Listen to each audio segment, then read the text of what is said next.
Good morning, students. In last lecture, we discussed electronic configuration of atoms and ions. And today topic is limitation of above principle and anomalous configuration. ठीक है, तो जो हमने last lecture में हमने क्या पढ़ा था, अबाव प्रिंसिपल, उसके अकॉर्डिंग क्या था, जो फीलिंग होती है ऑर्बिटल्स की वो किसके अकॉर्डिंग होती है, इंक्रीजिंग एनर्जी ऑर्डर में. ठीक है, तो उसकी कुछ लिमिटेशंस होती है. लिमिटेशंस मीन्स कि कुछ एटम्स ऐसे हैं जिनकी electronic configuration according to Aufbau principle नहीं होती. ठीक है, वो उसको फॉलो नहीं करते. ठीक है, तो फर्स्ट है exceptional configuration of atoms involving NS and N-1D substance. Aufbau principle के अकॉर्डिंग जो हमने सिस्टमेटिक डायग्राम देखा था उसमें क्या था, 1s 2s 2p 3s then 3p then next क्या था 4s, उसके बाद क्या था 3d. मीन्स ns की एनर्जी लोअर हो गई की थी किससे, n-1d से. तो n-1d substance are slightly higher in energy होते than ns according to Aufbau sequence. For example हमने केस लिया है कैल्शियम का, तो कैल्शियम का एटॉमिक नंबर कितना होता है 20 है. तो इसकी इलेक्ट्रॉनिक कॉन्फ़िगरेशन क्या आ जाएगी बताओ, आर्गन की टर्म में लिख देना. आर्गन है, आर्गन की कितनी होती है, जैसे कैल्शियम की बात करते हैं तो कैल्शियम की क्या होगी, कैल्शियम की होती है 4s2. देखो 3p6 तक तो 18 हो गई, आर्गन की कहाँ तक हो गई 18. उसके बाद नेक्स्ट क्या आ जाएगा 4s2. तो ये तो क्या आ गई कैल्शियम की. अब उसका नेक्स्ट इलेक्ट्रॉन अबाव प्रिंसिपल के अकॉर्डिंग कहाँ जाएगा 3d में, और वो किसके आएगी, अब स्कैंडियम से स्टार्ट होगी 21 से first electron and so on up to 10. ठीक है, तो next electron in scandium goes into 3d orbital as 4s completely filled. तो जो क्रोमियम की बात करें, ठीक है, scandium, titanium, vanadium, chromium. Scandium के लिए क्या है 3d1, फिर 3d2, 3d3, 3d4, 5s2. किसके लिए होगा, क्रोमियम के लिए. क्रोमियम के लिख सकते हैं आर्गन 3d4, 4s2. बट जो एक्चुअल में कॉन्फ़िगरेशन आई, ठीक है, ये किसके अकॉर्डिंग था, अफबाव के अकॉर्डिंग. ये होना चाहिए था ना सीरीज में कि फर्स्ट इलेक्ट्रॉन का आ जाएंगे 4s में, देन किस में जाते हैं 3d में, क्योंकि 3d की एनर्जी हायर होती है 4s से. ठीक है, तो एक्चुअल कॉन्फ़िगरेशन हमें जो मिली क्रोमियम की वो मिली आर्गन 3d5 4s1. वैसे ही हमने क्या देखा, ये कुछ एलिमेंट्स हैं जिनके एक्सेप्शनल कॉन्फ़िगरेशन आती है जो अफबाव प्रिंसिपल को फॉलो नहीं करती. कौन सी, अब हम क्रोमियम का तो मैंने बता दिया. तो क्रोमियम के नीचे टेबल में होता है मोलिब्डेनम, तो क्रोमियम मोलिब्डेनम इन दो की सिमिलरली, ठीक है, होनी क्या चाहिए थी, इसकी होनी चाहिए 3d4 4s2, इसकी होनी चाहिए थी 4d4 5s2. बट एक्चुअल में जो मिली हमें वो कौन सी मिली 3d5 5s1 क्रोमियम के लिए, और मोलिब्डेनम के लिए क्या मिली 4d5 5s1. वैसे ही जो कॉपर सिल्वर गोल्ड है ये एक ग्रुप के एलिमेंट है, ये एक ग्रुप के एलिमेंट है. तो क्रोमियम मोलिब्डेनम की एक्सेप्शनल मिली, वैसे ही कॉपर सिल्वर गोल्ड की. एक्चुअल में क्या होनी चाहिए थी, कॉपर की भी, कॉपर की होनी चाहिए थी 3d9 4s2, क्योंकि s के अंदर तो फर्स्ट इलेक्ट्रॉन जाएंगे. ठीक है, क्योंकि फर्स्ट इलेक्ट्रॉन कहाँ जाएंगे S में जाने थे, उसके बाद D में जाते, तो 4s2 कम्प्लीटली फिल्ड होना था. उसके बाद इलेक्ट्रॉन कहाँ जाने थे 3d1 to 10. बट हमने क्या देखा, क्रोमियम का केस हो गया एक तो एक्सेप्शनल, वैसे ही किसका मिला कॉपर का केस. कॉपर की एक्सपेक्टेड थी जो अफबाव प्रिंसिपल के अकॉर्डिंग थी, अफबाव कॉन्फ़िगरेशन वो कितनी होनी चाहिए थी 3d9 4s2. बट एक्चुअल में मिली वो क्या मिली 3d10 4s1. मीन्स एक इलेक्ट्रॉन S का कहाँ शिफ्ट हो जाता है 3d में, और ये क्या जाती है 3d10. वैसे इस वाले केस में एक इलेक्ट्रॉन कहाँ शिफ्ट हो जाता है D में, और ये क्या जाती है D5. ठीक है, तो ये वाली कॉन्फ़िगरेशन क्यों आती है, क्योंकि मैं लास्ट लेक्चर में बता चुकी हूँ और आगे भी इसकी एक्सप्लेनेशन है. क्योंकि ये 3d5 और 3d10 जो भी कॉन्फ़िगरेशन है ये क्या होती है F7. ठीक है, ये होती है हाफ फील्ड है या फिर क्या है कम्प्लीटली फील्ड. डी के अंदर मैक्सिमम 10 इलेक्ट्रॉन आते हैं तो वो फील्ड कॉन्फ़िगरेशन होगी, और हाफ कितनी हो जाएंगे डी के अंदर 5 electron, each orbital contains 1 electron, वो भी क्या होती है हाफ फील्ड, वो भी कॉन्फ़िगरेशन क्या होती है स्टेबल. इसीलिए जो एक इलेक्ट्रॉन है इसका वो कहाँ शिफ्ट हो जाता है डी में. ठीक है, तो ये कुछ कॉन्फ़िगरेशन है फर्स्ट एक्सेप्शनल बिहेवियर है जिनका. नेक्स्ट चलते हैं electronic configuration of lanthanoids and actinoids. ठीक है, लास्ट लेक्चर में भी मैंने बताया था लैंथेनम के लिए ध्यान है आप लोगों को 57 एटॉमिक नंबर था. ठीक है, तो इन केसेस में भी क्या होती है एक्सेप्शन होते हैं, वहाँ भी रेगुलर सीरीज जो थी अफबाव के अकॉर्डिंग वो फॉलो नहीं होती. तो क्या वो एक्सेप्शन मिला जब हम लैंथेनम की बात करते हैं, एट लैंथेनम जिसका एटॉमिक नंबर कितना है 57. तो जो लास्ट इलेक्ट्रॉन है enters 5d orbital rather than 4f. देखो लैंथेनम है, एक मिनट, देखो लेंथ है ना मैं 57 एटॉमिक नंबर, तो इसको मैंने बताया था किस टर्म में लिखेंगे, इसको लिखेंगे नोबल गैस कॉन्फ़िगरेशन जो इससे पहले आती है। तो इससे पहले 54 आती है, जिनोन है, जिनोन रेडॉन, ठीक है, हाँ जिनोन है, ठीक है, 54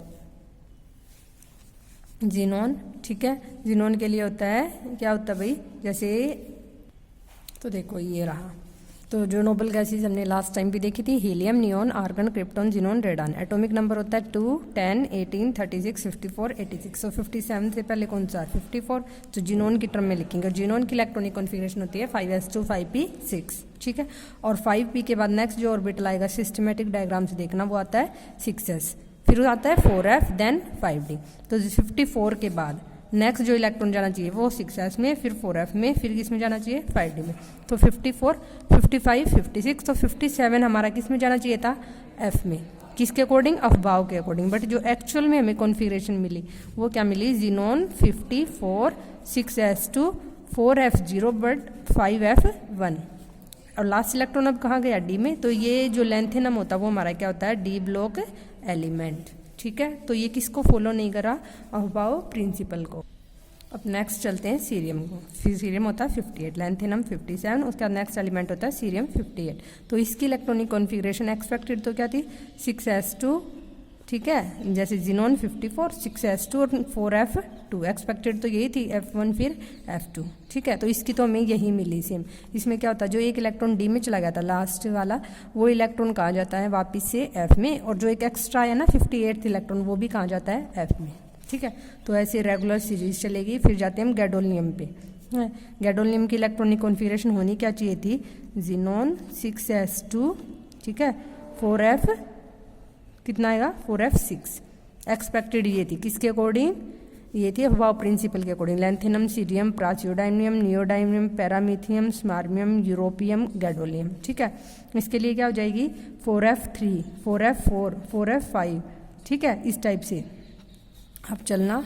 तो देखो लेंथेनम का तो हमें पता चल गया क्या एक्सेप्शन है, जाना चाहिए था एफ में बट कहाँ जाता है डी में, तो ये एक्सेप्शन आया, अफबाव को फॉलो नहीं करा। नेक्स्ट आई सीरियम पे। तो सीरियम तो क्या अफबाव के अकॉर्डिंग है, तो आगे क्या होती है, रेगुलर सीरीज होती है, मीन्स F2, फिर नेक्स्ट एलिमेंट की F3, देन नेक्स्ट की F4, उससे नेक्स्ट की F5, स्मार्मियम की F6, ठीक है। उसके बाद यूरोपियम की F7 और गैडोलियम की क्या होनी चाहिए थी 4f8, और उससे नेक्स्ट की 4f9, फिर 4f10, फिर 4f11 एंड सो ऑन, ठीक है। बट एक्सपेक्टेड तो ये थी गैडोलियम के लिए अफबाव के अकॉर्डिंग, बट एक्चुअल में जो मिली हमें क्या होता है, इसका 8th इलेक्ट्रॉन यहाँ से कहाँ शिफ्ट हो जाता है डी में, और ये क्या जाती है 4f7। वही रीज़न है क्योंकि f कितने ऑर्बिटल होते हैं, 7 डिजनरेट ऑर्बिटल होते हैं, ठीक है। 7 ऑर्बिटल्स होने के कारण जो half field exact half field बनेगी वो क्या हो जाएगी F7, और वो कॉन्फ़िगरेशन क्या होगी स्टेबल। देयरफॉर जो 4f8 था गैडोलियम की अफबाव के अकॉर्डिंग वो ना रह के एक इलेक्ट्रॉन कहाँ शिफ्ट हो जाता है डी में, ठीक है। तो ये तो है लेंथेनॉइड्स में हमने क्या बताई एक्सेप्शन, एक लेंथेनम का आया है एक्सेप्शन, एक किसका आया है गैडोलियम का आया है। सिमिलरली किसके लिए हो जाएगा एक्टिनॉइड्स में। एक्टिनॉइड्स में फर्स्ट एलिमेंट होता है एक्टिनम, जिसका एटॉमिक नंबर क्या आता है 89। तो इसमें जो हम फीलिंग करेंगे तो इसको भी वही नोबल गैस से पहले कौन सी आएगी रेडॉन, तो रेडॉन 86, उसके बाद नेक्स्ट ऑर्बिटल देखो 6s2 6p6, तो नेक्स्ट यहाँ पे 7s आएगा, फिर आएगा 5f, देन क्या आएगा 6d, ऐसे ऑर्डर होगा। फर्स्ट के कंप्लीटली फिल्ड है रेडॉन के लिए, उसके बाद ये आएगा 7s 5f 6d। तो 86, 87, 88 और 89 कहाँ जाना चाहिए था एफ में, बट ये भी क्या होता है डी ब्लॉक एलिमेंट, क्योंकि इसकी प्रॉपर्टीज किससे मैच हो रही थी डी ब्लॉक से, तो ये इलेक्ट्रॉन कहाँ शिफ्ट हो जाता है 5d 6d में, ठीक है। और इसकी इलेक्ट्रॉनिक कॉन्फ़िगरेशन क्या मिली 6d1, जो कि किसके अकॉर्डिंग नहीं है अफबाव के अकॉर्डिंग, तो ये भी क्या इसकी लिमिटेशन। वैसे ही फिर फर्दर चलेंगे एक्टिनॉइड्स में, वहाँ भी कुछ क्या मिले हमें लिमिटेशन, जैसे यहाँ मिला था, ठीक है। ये हमारे सिलेबस में नहीं है, इसमें जो सिंपली इन्होंने 2-4 एलिमेंट्स का बताया सिर्फ वहीं तक करना। ये सेकंड ईयर में कंप्लीट चैप्टर है लेंथेनॉइड्स एंड एक्टिनॉइड्स का, एफ ब्लॉक एलिमेंट्स का, उसमें सभी एलिमेंट्स की इलेक्ट्रॉनिक कॉन्फ़िगरेशन करनी होती है, यहाँ इतनी जरूरी नहीं है। अब नेक्स्ट बात करते हैं किसकी, anomalous configuration, anomalous electronic configuration of some other atoms, other atoms में हमने लेंथेनॉइड्स की बात कर ली, एक्टिनॉइड्स की कर ली। अब बात करते हैं डी ब्लॉक एलिमेंट्स की, और डी ब्लॉक में मैंने फर्स्ट किसकी बात की है, फर्स्ट ट्रांजिशन सीरीज की, ठीक है, उसकी कर चुके हैं, जिसमें किसकी फीलिंग होती थी 3D की, ठीक है। उसमें सिर्फ 2 एक्सेप्शन मिले हैं, कॉपर एंड क्रोमियम। फर्स्ट आता है 24 एटॉमिक नंबर क्रोमियम, होनी क्या चाहिए थी 3d4 5s2, but actual milli 3d5 and 4s1। ठीक है। अब नेक्स्ट चलते हैं second and third transition series. तो सेकंड ट्रांजिशन सीरीज में किसकी फिलिंग होती है 4d की, और थर्ड में होती है 5d की। ठीक है। तो एक्चुअल ऑर्डर वही सिमिलर होना चाहिए था ना। देखो इसकी ये है first element 39 atomic number yttrium. ठीक है। इसकी होनी चाहिए थी 4d1 5s2। ठीक है। नेक्स्ट की 4d2 5s3। इससे पहले जो एलिमेंट आएंगे उसकी इलेक्ट्रॉनिक कॉन्फ़िगरेशन क्या होती है, उसकी होती है 5s2। ठीक है। जैसे हम बात करते हैं कौन सी, जैसे beryllium calcium, beryllium magnesium calcium. ठीक है। फिर स्ट्रोंशियम है, उसके बाद आता है यट्रियम। ठीक है। उसके लिए क्या होनी चाहिए थी 5s2। Next 4d1 4d2 4d3। Niobium 41 की होनी क्या चाहिए थी 4d3 5s2, बट एक्चुअल में जो हमें मिली वो क्या मिली 4d4 5s1 एक्सेप्शन मिला। और इसके लिए हमें कोई भी प्रूफ नहीं मिला कि ये वाली कॉन्फ़िगरेशन क्यों मिली है, ये स्टेबल क्यों है, इसका नहीं पता। ठीक है। ना तो ये एग्जैक्टली हाफ फील्ड है, ना ये कम्प्लीटली फील्ड है, फिर भी नियोबियम की हमें क्या मिली 4d4 5s1। नेक्स्ट चलते हैं मोलिब्डेनम की। मोलिब्डेनम कहाँ आता है क्रोमियम के नीचे, तो क्रोमियम वाला केस है सेम। क्रोमियम की क्या होनी चाहिए थी वही 3d4 5s2, बट वो एक इलेक्ट्रॉन एस से कहाँ शिफ्ट हो गया था डी में, क्योंकि कंप्लीटली ये क्या हो जाएगा एग्जैक्टली हाफ फील्ड। तो यहाँ भी वही रीज़न है, एग्जैक्टली हाफ फील्ड है। ठीक है। तो रेगुलर सीरीज के अकॉर्डिंग क्या होना चाहिए था 1 2 3, ये एक्सेप्शन है। ये होना चाहिए था 4, ये भी एक्सेप्शन है। यहाँ तो रीजन मिल जाएगा कि एग्जैक्टली हाफ फील्ड है। ठीक है। 4, यहाँ क्या होना चाहिए था 5, ये 5 मिली हमें 5 2, क्योंकि 5 वाली क्या हो जाएगी स्टेबल। नेक्स्ट क्या होनी चाहिए थी 6 2 7 2 8 2, तो ये भी क्या है हमारे एक्सेप्शन। तो सेकंड ट्रांजिशन सीरीज में काफ़ी एलिमेंट्स ऐसे थे जो किसको फॉलो नहीं करे थे अफवाह प्रिंसिपल को, ये भी एक्सेप्शन है। बट ये तो हम एक्सप्लेन कर सकते हैं क्योंकि ये क्या है कंप्लीटली फिल्ड हो जाएगी अगर एक इलेक्ट्रॉन एस का कहाँ शिफ्ट कर दे डी में। वही यहाँ होता है क्रोमियम इसके ऊपर, और इसके ऊपर क्या होता है कॉपर। तो ये 3 एक जैसे, ये 2 एक्सेप्शन तो हम पहले डिस्कस भी कर चुके हैं। ठीक है। बट फर्स्ट वाले में सिर्फ 2 एक्सेप्शन थे, क्रोमियम एंड कॉपर का। इस वाले में देखो नियोबियम भी है, क्रोमियम भी है, फिर ये ठीक है ड्यूडिनियम रोडियम पैलाडियम, तो काफ़ी एक्सेप्शन है। वैसे ही नेक्स्ट चलते हैं थर्ड ट्रांजिशन सीरीज, जिसमें फर्स्ट एलिमेंट क्या है लेंथेनम 57। इसका मैं ऑलरेडी बता चुकी हूँ 57 का ये भी एक्सेप्शन होता है। फिर नेक्स्ट क्या होना चाहिए था 5d2 5d3 5d4 5 6 7, ठीक है 8, ठीक है। और यहाँ क्या आना चाहिए था 9, तो ये तो एक्सेप्शन हो गया। तो प्लेटिनम भी यहाँ पे क्या है एक्सेप्शन है, और इसको भी हम एक्सप्लेन नहीं कर सकते क्यों, क्योंकि ना तो ये कम्प्लीटली फील्ड है ना कुछ और। तो यहाँ होनी चाहिए थी 8 2, बट नहीं है। ठीक है। तो ये कुछ एलिमेंट्स हैं, आप देख लेना एक्सप्लेन किए हुए हैं। नेक्स्ट चलते हैं, नेक्स्ट बात करते हैं electronic configuration of atoms on ionisation. ठीक है। ये भी एक्सेप्शन है, लास्ट लेक्चर में हमने डिस्कस भी किया था। जो फीलिंग होती है इलेक्ट्रॉन्स की, ठीक है, तब तो इलेक्ट्रॉनिक कॉन्फ़िगरेशन किसके अकॉर्डिंग लिखते थे हम अफबाउ प्रिंसिपल। फर्स्ट ऑर्बिटल्स जो फील होगा वो क्या होगा लोअर एनर्जी का, देन जो सक्सेसिव इलेक्ट्रॉन्स होते हैं वो कहाँ एंटर करते हैं हायर एनर्जी ऑर्बिटल में। बट जब रिमूवल होता है मीन्स जब आयनाइजेशन करते हैं, आयनाइजेशन मीन्स कैटायन बना दिया या एनायन, एनायन के केस में तो सिमिलर होगा, अफवाह को फॉलो करेंगे। बट जब कैटायन बनता है जहाँ रिमूवल होता है इलेक्ट्रॉन का, तो मैंने बताया था जो इलेक्ट्रॉन है हाईएस्ट एनर्जी ऑर्बिटल से नहीं निकलता, अफवाह के अकॉर्डिंग हाईएस्ट एनर्जी का जो ऑर्बिटल था उससे नहीं निकलेगा। उससे तो क्या होना चाहिए था लास्ट इलेक्ट्रॉन। अगर स्कैंडियम की बात करें, स्कैंडियम की इलेक्ट्रॉन कॉन्फ़िगरेशन क्या थी 4s2 3d1। तो इलेक्ट्रॉन का रिमूवल अगर 1 पॉजिटिव बनाती तो कहाँ से जाना चाहिए था 3d1 से। ठीक है। कहाँ से निकलना था 3d से। बट जब हमने स्कैंडियम 1 पॉजिटिव बनाया, इसकी इलेक्ट्रॉनिक कॉन्फ़िगरेशन क्या मिली हमें 3d1 मिला, बट 4s1 मीन्स जो एक इलेक्ट्रॉन निकला वो कहाँ से गया है 4s से। तो जो इलेक्ट्रॉन का रिमूवल होता है ऑन आयनाइजेशन जब कैटायन बनाते हैं तो वो कहाँ से होता है हाईएस्ट एन से। फॉर एग्जाम्पल इन्होंने आयरन का केस लिया है, तो आयरन के केस में इलेक्ट्रॉनिक कॉन्फ़िगरेशन होती है आउटर मोस्ट 3d6 4s2। तो last electron enter into D में जाता है लास्ट इलेक्ट्रॉन जब हम इलेक्ट्रॉनिक कॉन्फ़िगरेशन को लिखते हैं। बट जब F2 पॉजिटिव आयन बनाते हैं तो जो लॉस होता है 2 इलेक्ट्रॉन का वो कहाँ से होता है एक्सपेरिमेंटली क्या मिला 4s से। मीन्स Fe2 पॉजिटिव की एक्सपेक्टेड क्या थी, एक्सपेक्टेड तो ये थी कि जहाँ इलेक्ट्रॉन लास्ट में एंटर गया वहीं से हम क्या निकालेंगे इलेक्ट्रॉन, तो होनी क्या चाहिए थी 3d4, बट हमें जो मिली वो क्या मिली 3d6 4s0। तो ये एक्चुअल कॉन्फ़िगरेशन मिली है और ये नहीं मिली expected. During ionization electrons are lost from 4s subshell in preference to 3d subshell. ठीक है, इलेक्ट्रॉन लॉस्ट कहाँ से होगा, मैंने पहले भी बताया था, हाईलाइट कर लेना इसे हाईएस्ट एन से ऐसे करके। ठीक है, नेक्स्ट बात करते हैं stability of completely field and half field subshell. जो भी बताया मैंने कि जो एग्जैक्टली हाफ फील्ड होती हैं, जैसे क्रोमियम है, मोलिब्डेनम है, वो वाले एक्सेप्शन, और कौन सा था जो कंप्लीटली फील्ड होती है। कंप्लीटली फील्ड में क्या था, कॉपर, सिल्वर, गोल्ड। तो उनकी जो स्टेबिलिटी होती है उसको एक्सप्लेन करेंगे। तो इसके दो रीजंस होते हैं, फर्स्ट होते हैं symmetry and second is exchange energy. तो फर्स्ट बात करते हैं सिमेट्री ऑफ ऑर्बिटल। तो सिमेट्री ऑफ ऑर्बिटल्स में क्या होता है, कोई भी चीज़ जो सिमेट्रिकल होती है वो ऑलवेज क्या होती है, स्टेबल होती है। ठीक है, नेचर का रूल है ये। ठीक है, symmetry leads to stability, symmetry leads to stability.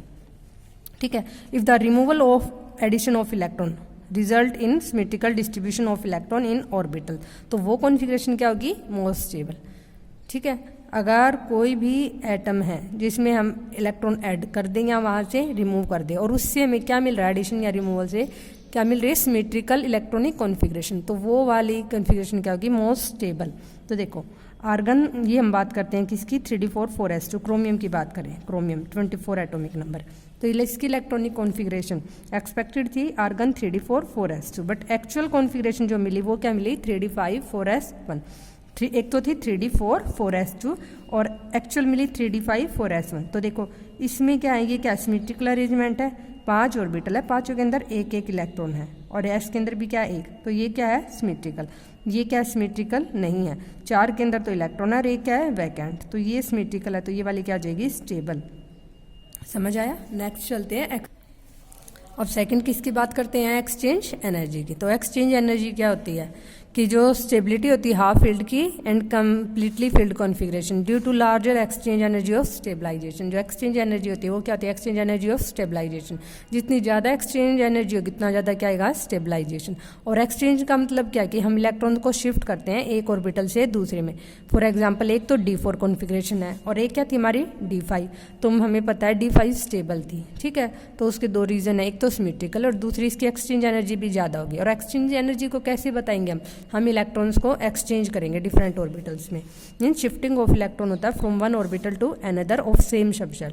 ठीक है, अगर 3d4 की बात करें तो उसमें एक्सचेंज क्या होगा, ये मैंने 5 ऑर्बिटल बना दिए, इनमें 5 में से 4 के अंदर क्या एक एक इलेक्ट्रॉन। अब एक इलेक्ट्रॉन को कहाँ शिफ्ट कर सकती हूँ मैं, 2 में।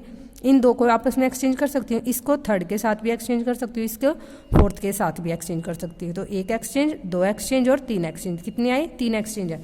फर्स्ट इलेक्ट्रॉन है इन 4 के साथ, फर्स्ट इलेक्ट्रॉन क्या कितने एक्सचेंज शो कर रहा है, 3। वैसे सेकंड की बात करते हैं तो सेकंड किसके साथ एक्सचेंज होगा, फर्स्ट के साथ। ये मैं पहले ले चुकी हूँ केस। ठीक है, तो सेकंड अब किसके साथ हो सकता है, थर्ड के साथ। और सेकंड किसके साथ हो सकता है, फोर्थ के साथ। तो 2 एक्सचेंज किसके आगे, सेकंड इलेक्ट्रॉन के।